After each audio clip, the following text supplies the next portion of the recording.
Yudamarang, g'day. UND Kate, Baladu Wiradjuri Yina. My name's Kate and I'm a Wiradjuri woman.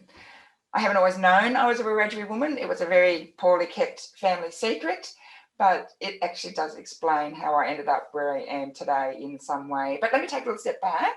So what I do is I do stormwater research. And I do stormwater research because one day when I was younger than you all probably are, I was playing in my favourite spot in the creek, which still runs through the back of my parents' house.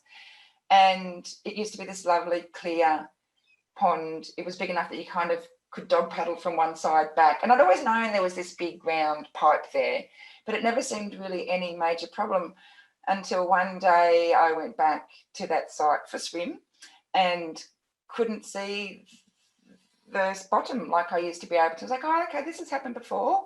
Went back the next day, still couldn't see the bottom of the little pond. Never was able to see the bottom of that pond again. Horrified, mortified, can still feel in my body today how distressed I was at that time. And it turned out that that concrete pipe that I kind of ignored for a long time was a stormwater pipe. And that the pond that I like, the pool that I like to play in, was the discharge point for that pipe.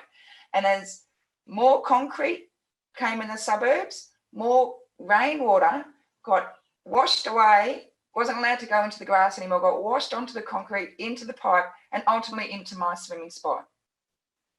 Took me a long time to work out that's what that was, because, you know, when you're young, things don't always make sense. And then as you get older, you go, oh, that's what that was, and that's what happened. And so that's part of the reason why I have ended up doing so much research on stormwater, because as a young person, it just really changed my life. And physically, I still feel it today, how difficult that was for me. I had to walk past that site all the time. It was how I went to and from the bus stop. Never got to get over the pain of losing my favourite swimming spot. Still played in that creek for my whole life. When I go back to my parents' house, still play in that creek. You might all know schoolies. Rather than going to the Gold Coast, my friends and I, we played in the creek for schoolies. That's how much I love that creek.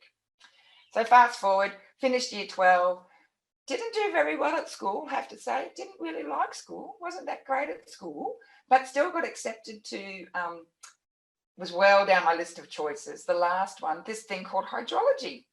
And I was quite young when I finished school, and when I was filling out my form to go to uni, I was like, oh my God, I'm only 16. I'll only be 16 when I start uni. That's way too young to know what you want to be when you grow up. Way too young.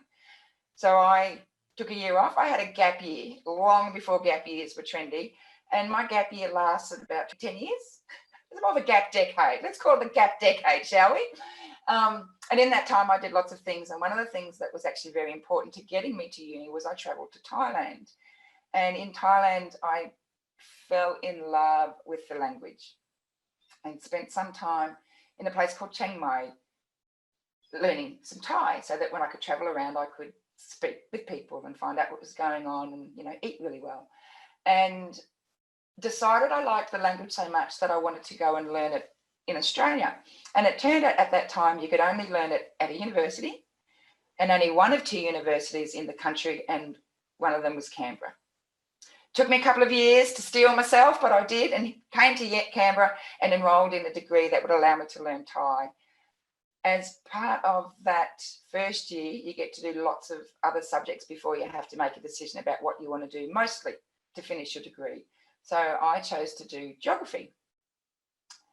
Again, another love affair began. So I ended up doing a double degree, one for Thai and one for geography. And in both of those degrees, I have done science, Indigenous science, and water.